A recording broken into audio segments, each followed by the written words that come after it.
I'd like you to just tell us what Meta's advertising revenue looks like when you compare it to some of its competitors, whether it's Alphabet, whether it's Amazon. Yeah, I mean, look, the comps were quite easy going into this quarter. Remember, last quarter, same year, you had a decline, so Meta was struggling. So comps were easier, but the fact that, they grew 25% is a sign that you're seeing that cyclical recovery in digital ad spending, which, I mean, I would want more proof points from Snapchat and Pinterest to show similar numbers, because in the past, when digital ad spending kind of goes up and there is a cyclical recovery, it lifts all boats. So we haven't seen that yet, but look, in this case, clearly with 25% layoffs, they haven't missed the product cadence, and they have delivered in terms of, kind of getting to that growth. How do you quantify, though, I guess, the quality of these ads? I know anecdotally, a lot of folks on Wall Street seem to think that Facebook and the other properties do a much better job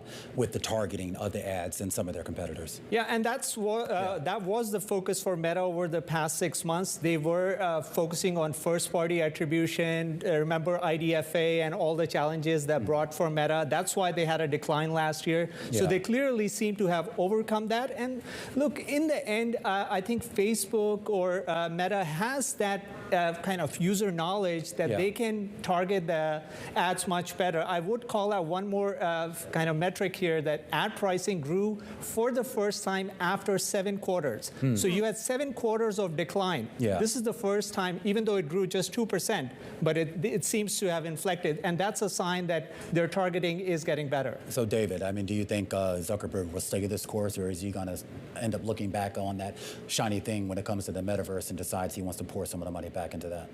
He will. He's going to have so much money to work with, he'll still be able to build the metaverse. Is what Even after giving it all back to shareholders? He's not giving it all back because there's so much. And their targeting has always been uniquely good, and targeting ads is the holy grail in advertising. So they continue to essentially lead global marketplace in ad targetability. I don't know if Mandeep would think that's an overstatement, but to me, that gives them incredible resources across they have the best systems, which is why, when you look at the engagement of a Meta versus a YouTube or any other platform, Meta monetizes at a much higher rate because their targeting is better and they have better systems. So clearly it's reflected in the numbers, but I do think, you have to think about user growth and engagement, and that's where the Blue app declining is still a concern, but for now, I guess people don't care because they grew 25%.